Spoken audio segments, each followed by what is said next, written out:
This is The Process Shot. I'm Michael, I'm alone in a haunted theater, and boy do I have a doozy for you today.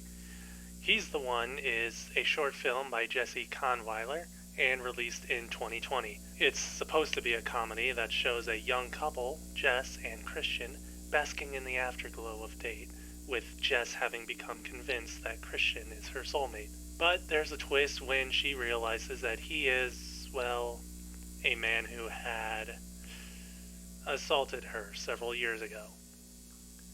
After she has this epiphany, Jess struggles with trying to reconcile her newfound passion for Christian and her simultaneous disgust with him.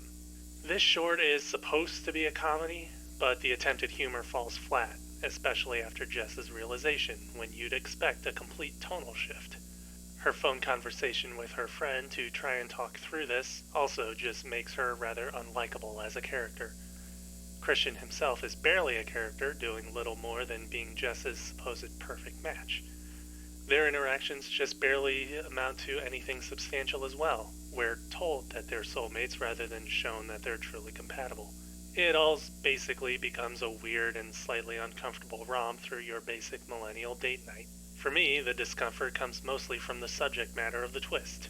It's entirely out of place. The short does set up some other red herrings for what conflict might arise between the two, such as Jess's Jewish faith, or Christian potentially having depression issues. But it ultimately becomes nothing up until the revelation that Christian had assaulted her once. It also doesn't help that this realization came about from a penguin tattoo on Christian's back that Jess sees, rather than anything more substantial. Again, the attempted humor falls on its face.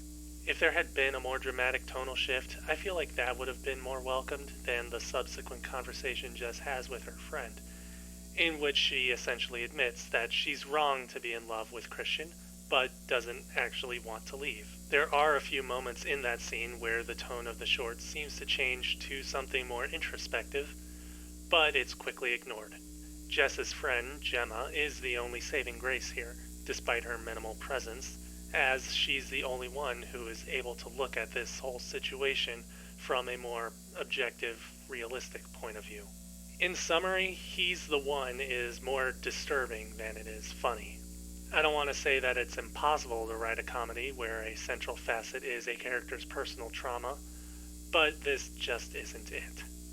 It feels as if they wanted to use a comedic take on the story to try and stir up controversy, but rather than spark conversation, it just draws groans. I felt dirty after watching it, and I just don't like it. He's the One, Jessie Kahnweiler, 2020, 1 star for Gemma.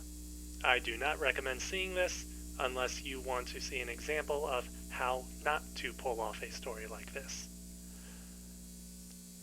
I don't even know if I should ask for likes or comments on this one. Just get me out of here, please.